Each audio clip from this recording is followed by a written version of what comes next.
With the 94th pick in the 2025 NFL Draft, the Cleveland Browns select Dillon Gabriel, quarterback, Oregon. So Dillon Gabriel is going to Cleveland.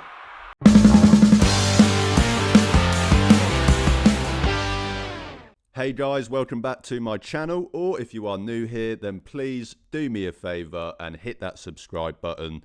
So, day 2 of the NFL Draft came and went, and we had some surprising picks, to say the least. We're going to jump straight into it. You know, the draft started with a bit of a surprise. The Browns, with pick 33, taking a linebacker, something that, I'll be completely honest, threw me off. I was not expecting this at all. Was not expecting this to be a player that the Browns would go into target. So my apologies on my behalf. I completely missed that.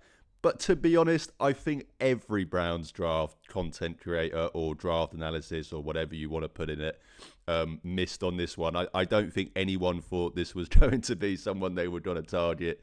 They then drafted an Ohio State running back. Maybe not everyone's preference at running back, but to be honest, arguably my preference. They then took everyone's favourite tight end with the second pick in the third round, pick 67. And at this point, even with the surprising pick at linebacker, I think most people are, happy-ish with the draft, the way it was going. Some pretty good picks, all the national media giving the Browns their love and all of that stuff. And then pick 94 came up, and the Browns decided to draft Dillon Gabriel. That's where we're going to start, because I want to actually talk positively about the other guys. Not that I'm going to just do negative about Dillon Gabriel, but I know that's where obviously most people's mind is going to go. That's where most people are going to be thinking about what on earth was that about. So I'm going to start with Dillon Gabriel. Yeah, I don't like this pick at all, to be honest. It's not even so much the player. When you're taking a punt on a quarterback later in the draft, to be honest, it doesn't really matter who it is, because, as I said, you're taking a punt. That's not what annoys me. It's not that, they drafted Dillon Gabriel over this person or whatever. It's more so just where you drafted him at 94, especially considering you had safeties on the board, i.e. Xavier Watts. You had positions of need on the board, and you decided to go quarterback for a guy that probably would have been there today with your first pick in the 4th round if you really wanted to. So, yeah, I'm not a fan of this pick purely because of where they took him. But in the end of the day, if Dillon Gabriel comes in next year and wins some games, then maybe we won't be talking about where they took him, but on face value, yeah, I think most fans are in their right to be shocked and slightly annoyed by this pick, because, as I said, I just don't think they needed to go Dillon Gabriel here at this point in the draft at 94, when they still had other positions of need on the board. The Shedeur Sanders stuff, if you've been a subscriber of mine, you know that I've not been his biggest fan. I don't think he was a top quarterback prospect this year. That does not mean that I think he should fall as far as he has fallen. This is obviously, more than football. This isn't football reasons why he's falling. But in that same breath, I'm not annoyed about the Browns passing on him. As I said, I didn't think he was certainly not a prospect that I would have considered at number 2. Maybe would have considered it later in the draft, but to be honest, I just think now the way it's going, the whole kind of circus that is going to be surrounded with picking Shedeur Sanders, I'm happy for the Browns to pass on Shedeur. That's not what I'm annoyed about with this pick. But don't get me wrong, Shedeur Sanders should not be falling this far. It's obviously something not to do with football, if we're being honest. But if you're a subscriber of mine, you will know who my quarterback, target was this year. So you'll probably know that I was very annoyed to see him come off the board 2 picks before the Dylan Gabriel pick. Seattle took Jalen Milroe with the 92nd pick in the draft, 2 picks before the Browns. I would have been interested to see if the Browns would have gone that route if Jalen Milroe was still there. I would like to think they would have, but to be honest, the more I think about it, I don't even think that they would have. I still think they might have taken Gabriel over Jalen Milroe. I think the plan at quarterback, the plan with this pick is clearly to get someone in that, yes, if it comes down to it, can start some games. Dylan Gabriel is the most experienced quarterback to ever come out of college. No one has played more games than him. No one's threw more passes than him.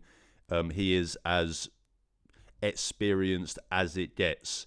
So I think the route and the plan was get someone in that has experience, can start if it's needed, if Pickett and Flacco are terrible, and then he can start, but also someone that you're not tying yourself to long term with any kind of higher pick or developmental tag on it, because even drafting Jalen Milroe at 94, you would still have that kind of long-term vision of the developmental aspect with him that would make you less likely, less able to cut ties with the player if it's not working out, or next year when you've got the 2 first-round picks, you can get a quarterback.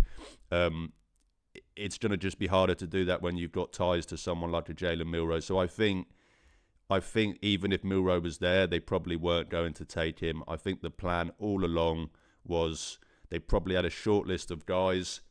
Maybe Shedeur was on that list. Maybe they actually view Dylan Gabriel as a better prospect. You never know. But that list probably included, a Dylan Gabriel, Kyle McCord, maybe a Will Howard, guys that they could get 3rd round or later, and as I said, have no long-term commitment to, but could start this year if needed to.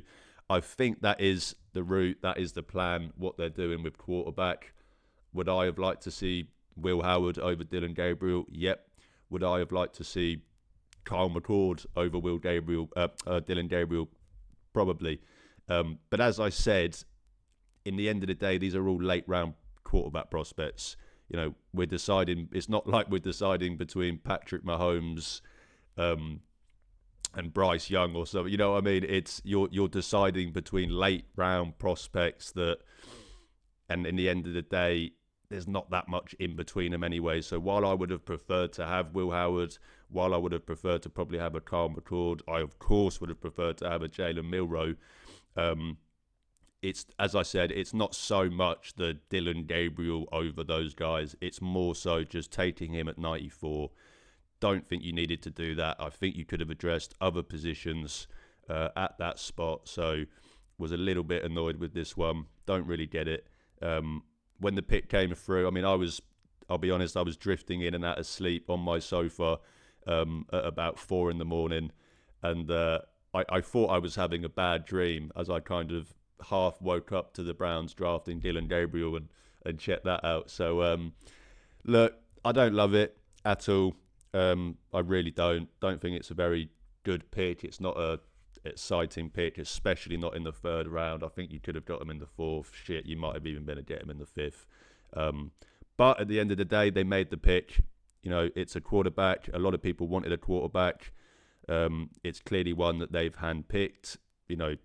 Should they be trusted to pick a quarterback next year with their history of picking quarterbacks? The last few years, we'll have to see how Dylan Gabriel works out. But don't love it. But at the end of the day, you're picking I say a late round. It's actually a mid round. But when picking one of these quarterbacks, as I said, it's not so much the guy. It's just where you take them. But moving on to the good stuff, because I do think the Browns did do pretty well with their other picks. So as I mentioned, they took a linebacker at 33, much to the shock of most people.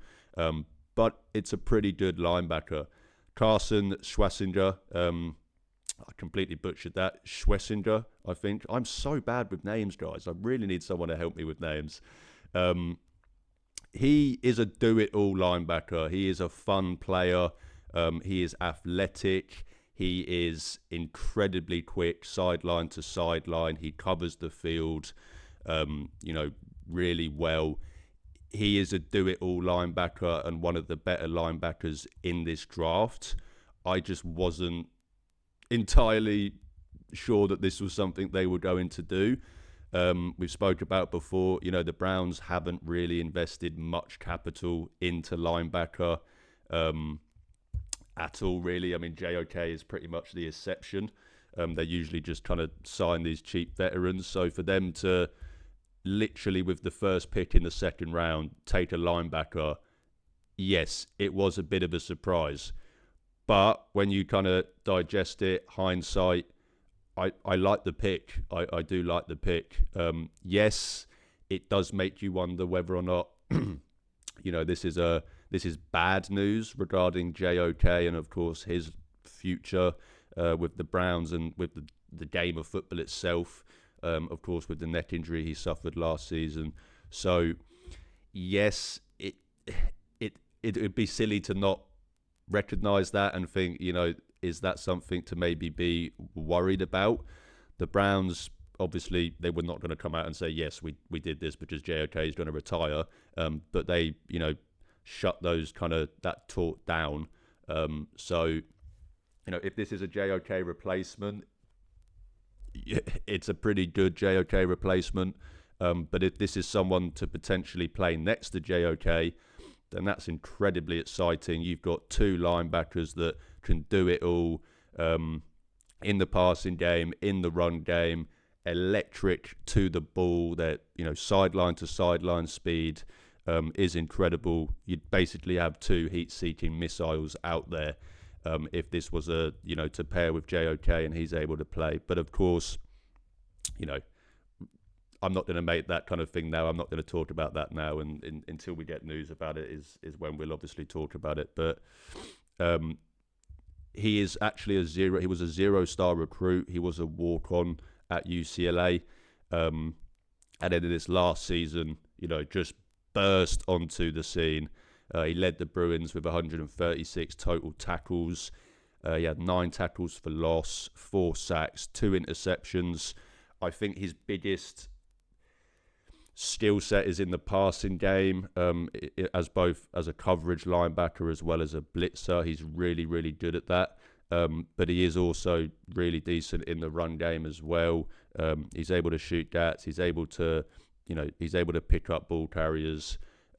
Yes, maybe his lack of experience, might be a slight hindrance in the run game in terms of just, figuring out multiple different fronts and stuff like that and different looks. But, that's going to come with time. He has all the athletic ability. He has all of the skill set at that off-ball linebacker position. So I like this pick and I understand this pick. Yes, we didn't expect the Browns to go linebacker, but if that was a line of thinking, if I thought they would, then this certainly would have been someone that I expected them to go for. As I said, one of the better linebacker prospects in this draft. He's still pretty young, I think 22 years old. He's got a very good relative athletic score. Of course he does. The Browns love drafting those guys. I think a 9.86 RAS, which was 46th out of all linebackers from 1987 to 2025. So, really, really good athletic profile at the linebacker position. I think the reason for this pick, yes, it was a surprise. Maybe they could have got him at 36 and taken a higher skill player at 33.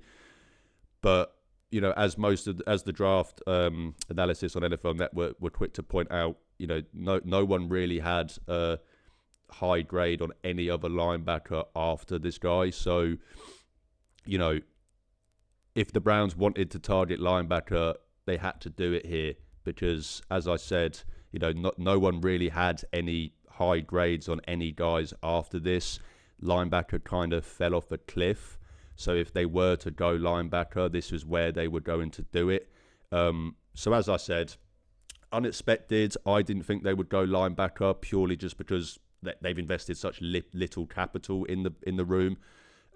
But if I wanted them to go linebacker, and I thought they would, this is certainly someone that I would have been, happy with and in consideration with. So I think this is a good pick. It's a fun player, someone that is going to be alive on the field. You're going to notice he's out there, and someone that can have long-term potential in this defense, and maybe even potentially be the play caller down the line. So I'll be honest, I like that pick. Carson Schwessinger, welcome to Cleveland. And then with the next pick in the second round, I think there was a lot of talk about would the Browns trade either one of these picks. They decided not to. They decided to take their future running back one, Quinshon Judkins. God, I'm tired and bad with names today. Quinshon Judkins, of course, most Browns fans will know this guy. National champion with the Buckeyes, transferred to Ohio State from Ole Miss last season. Him along with Trevion both had 1,000 yards. I suppose this one came down to preference. Quinshon Judkins and Trevion Henderson were about the same level of prospects in terms of grades. It was more so about what you wanted to do with each player. And for that reason, I completely understand why the Browns went with Quinshon over Trevion. He's more of a workhorse back. I think he's more, what's the words? Not battle-tested, but, he's more... Trevion's had a few injuries. He's a little bit more of a finesse player. I think with Quinshon, you've got less worries about him carrying a massive load, which is something that the Browns needed at the running back position. I've spoken about it all off-season. We've all spoken about it all off-season. The Browns needed a starting running back. They needed someone that could come in and take minimum 15 carries a game. Quinshon Judkins is that guy. Very talented, athletic freak. He's got 3-down skill set. Similar with Trevion, these were both guys that could have been running back ones. Caleb Johnson, who was my one of my favourite running back prospects, the one kind of knock you could have had on him is that was he an every down back given his limited pass blocking and ability out of the backfield. You don't have any of those concerns with Quinshon Judkins. He is a powerful runner. But he's also incredibly quick. He's got great burst. He's not just some big guy that is going to just thump it in small downs, short yardage situations. He is a true home run threat as well. I think he ran a 4.48 at the combine. Absolutely blew it away with the RAS score. Just really athletic. 9.87 RAS. That's 26th out of all running backs since 1987. He's young. He's younger than Trevion Henderson. He's a year younger, 21. Will turn 22 in October. So same birthday month as me. But really like this pick. As I've spoken all offseason. The Browns need a running back. Quinshon Judkins fits that mold. As a freshman, he had over 1,500 yards and 15 touchdowns for Ole Miss. Another 1,100 yards the next year for Ole Miss. And then, of course, this past year, having 1,000 yards, 14 touchdowns, over 5 yards per carry, while splitting reps with Trevion Henderson is certainly nothing to scoff at. Maybe the Browns are banking on, the Ole Miss. Not that he was bad at Ohio State by any means, but at Ole Miss, he generally was one of the best running backs in the country. Probably the best running back in the country, pardon me, when he transferred to Ohio State. Just a brilliant player, a great running back. As I said, he ticks all the boxes. He's 6 foot. He's got great height. He's nearly 220 pounds. Decent wingspan, decent hand size, decent arm length and all of that stuff. But to be that size and, still run a 4.48, he has an 11-foot broad jump, which was the highest of all running backs in the NFL Combine. nearly a 40-inch vertical. This guy is an athletic specimen. He's really difficult to bring down. He forces loads of missed tackles. But as I said, he's able to do that kind of, that thumping style while also being a really quick running back and a home run threat as well. He's got great bursts, great acceleration. And while Trevion Henderson at this very point in time is a better pass protector and is a better running back out of the backfield, there is room to grow for Quinshon. He improved a lot in pass protection this past year and improved a lot in his ability out of the backfield. What was it? Nearly 200 receiving yards this year, a couple of receiving touchdowns. That's certainly something that I expect to get better in the NFL. So yeah, I really like this pick, guys. If I was hard pressed on it, I probably would have picked Judkins over Henderson, just because, as I said, I feel more comfortable with him taking a bigger load than I do with Henderson. This is a player that, it's no coincidence. There is shades of Nick Chubb in there. I'm not saying he's going to be Nick Chubb, of course not. But, high ceiling, best case scenario, there really are shades of a Nick Chubb, of a kind of Joe Mixon type player. A big back, a bruising back, but can also be a home threat as well. Really like this pick. He's going to be the Browns running back one. Yes, I would still like them to bring Nick Chubb back, to have in that backfield as well, have as that kind of secondary to tertiary back with Jerome Ford. But Quinshon Judkins, really happy about this pick. Looking forward to seeing him play. Yes, he might have been on the toilet when the call came in. They said he was getting a lemonade. We all know he was on the toilet. But maybe that's a sign. He was on the bowl when he was getting drafted by the Browns. Will that lead to a Super Bowl? We'll have to wait and see. But really like this pick, guys. Looking forward to seeing Quinshon. Yes, maybe they could have gone Luther Burden here and targeted a running back later on. But, that's a risk. You could have missed out on one of these top running backs. So I have no problems with this. Completely understand the pick. I've been slamming the table for a running back all off season, and they finally did it. So really happy about that.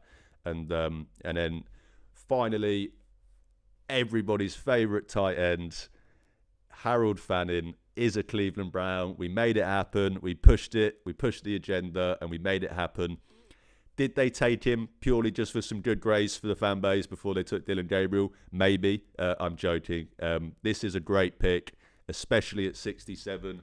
In the 30s, it would have been probably a stretch. But then the worry always was that he wouldn't make it to 67. Someone would take him.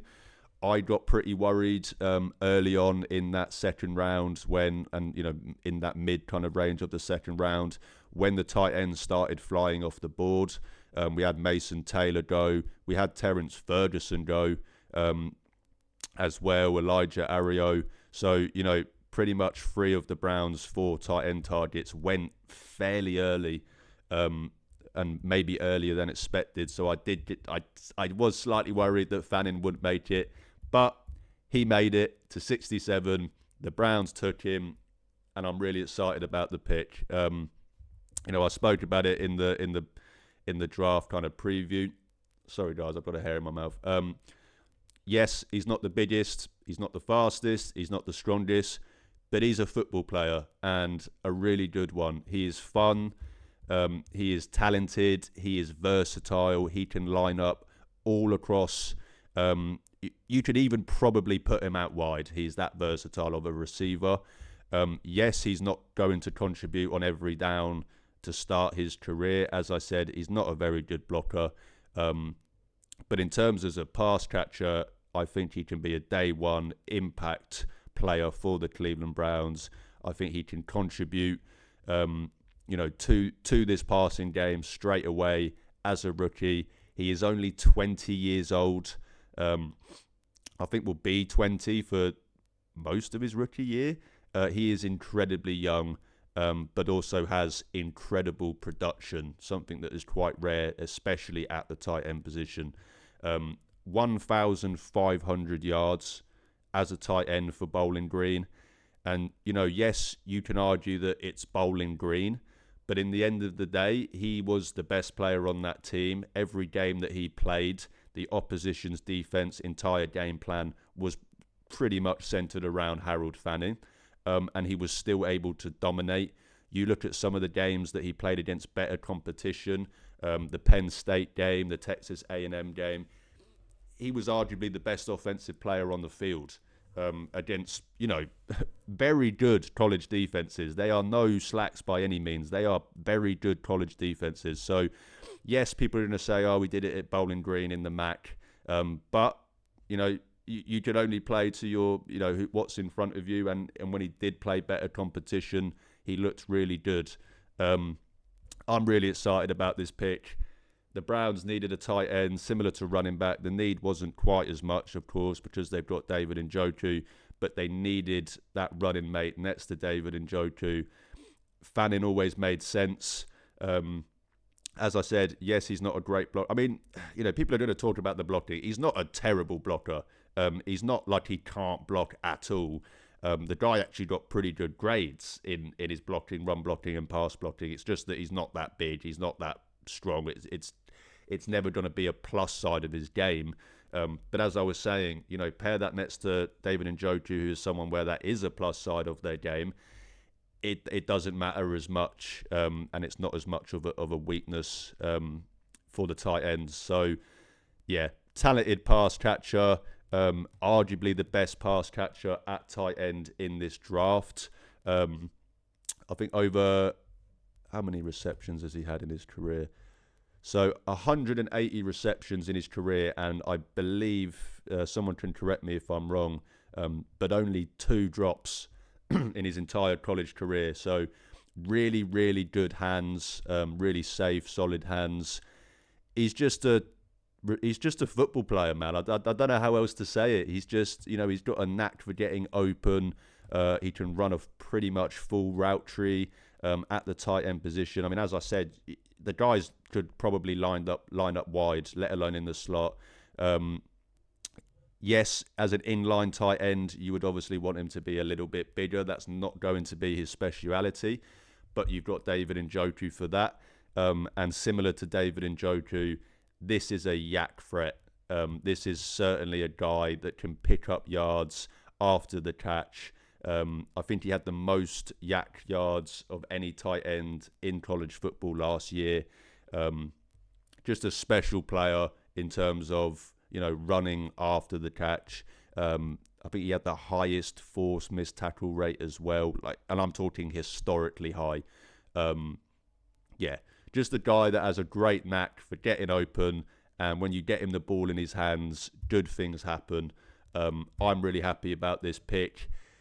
I'll be honest, this was my first pick at tight end purely because of the Bowling Green aspect and him being a local kid as well. But it genuinely is a very talented tight end that I am looking forward to seeing play for the Cleveland Browns as well with these other guys as well. Maybe not Dylan Gabriel quite as much, but as I said, guys, I mean that was the Browns day 2. They made all 4 of their picks, slightly to a surprise to some. I thought they maybe might have traded away one of them and tried to get some more later, but happy that they made these picks. We spoke about it after round 1. They felt that the sweet spot in this draft was this round 2 to 3 range. So they were happy to make their 4 picks. Slightly surprising to see the Browns go the way that they did. This is a front office that has valued premium positions more than most. And they decided to go linebacker, running back, tight end with the first 3 picks in day 2. So I'm sure Paul DePodesta was in the draft room just clenching his fists, like, what are we doing? But to be honest, I like it. I like the approach. They've clearly changed the approach from other years. They've gone for hard-nosed, workhorse type players. Aggressive players, strong players, physical players, clearly a mentality shift there, and I'm happy for them to do so. I mean, Carson Schlesinger, absolute bullet out there at the linebacker position, plays with a very aggressive style. Really looking forward to him. Quinshon, we all know, I mean, the guy would run through a brick wall. And then Harold Fannin, a little bit more of a finesse player, but will run through players, and especially force a lot of missed tackles. So yes, I'm not a fan of the Dylan Gabriel pick at all. I'm not going to sit here and sugarcoat it. I'm not the worst enemy of it. I'm not someone that thinks, oh, we should have drafted Shadur here, or we should have drafted. Well, that's not my issue. It's purely just taking him at 94. I don't think you needed to do that. I think you should have probably addressed safety there. But that kind of leads into, I suppose, what will the Browns do on day 3? I'll be honest, there's not many great guys left out there. If they can go and get Billy Bowman in the 4th round, that's pretty much the only safety left that I would be, happy investing into. Of course, there's going to be some guys later that they could pick up as well. But Billy Bowman, for me, they can go and get him in the 4th round. Maybe I won't hate the Dylan Gabriel pick as much if you can still get your safety. You've still got some running backs out there. I mean, Cam Scatterboo, I did try and tell people he's not an NFL running back. I'm sorry. If I'm wrong, I'll admit it. I just don't think he's an NFL running back. He's a backup at best. He's probably a backup fullback at best. You will see him probably full even more. I just don't think he's an NFL running back. But guys like Devin Neal and DJ Giddens, still on the board. If the Browns want to double up on running back, I've said before the draft, would not be surprised if they doubled up on running back or tight end. Yes, tight end might look a little bit less likely with all the guys that are off the board, but running back, there is certainly a possibility for them to go and double up on. I would prefer a Devin Neal, but DJ Giddens is, a decent player as well. And then, as I said, the Shadur side, actually, I suppose quickly, there are a couple of offensive linemen. Cameron Williams, I would consider, and Jalen Rivers at offensive line. Cameron Williams potentially could be a tackle. Maybe not, probably a career backup, but there is fringe starting possibilities there with Cameron Williams if that's something you wanted to do. And then a Jalen Rivers, don't think he's a starter in the NFL, but as a depth piece on offensive line, he's got positional versatility at both guard and tackle, and could be a long-term swing tackle, if not just a depth piece. So they're two guys I'd target at offensive line. But as I was going to say, finally, the Shadur Sanders thing, it's ridiculous. I don't think that he's a top prospect in this draft. I don't think the Browns should have drafted him. But the 4th round, really, as I said, there's something other than football going on here. Is it the fact that teams don't want to be the team that takes him now after it's gotten to this point? I will admit it is a little bit of a circus with Shadur Sanders, with, of course, everything surrounding his dad. As much as that shouldn't be the case, that is the case. And I just think teams are going to feel uncomfortable bringing that into their franchise. But he should be going higher than this. But that would do it for me today, guys. Wanted to talk about, obviously, the day 2 picks. Give a brief idea on day 3, because let's be honest, who really wants to hear me sit here and talk about a potential 6th round wide receiver prospect? Thornton, that's my guy at wide receiver. My 5th round, I'm only going to say him. So if they get him, fair enough. But as I said, that would do it for me today, guys. Thank you so much for watching. If you do enjoy my content, then please drop this video a like, hit the subscribe button. It's free, but it really, really helps out my channel. You can also check the links in the description to see where you can follow and interact with me on social media. As I always say, I'm trying to build a community of Cleveland Browns fans, and even if that means only get to talk to one fan a day, I'm happy, because I'm talking Browns football with the best fan base in the world.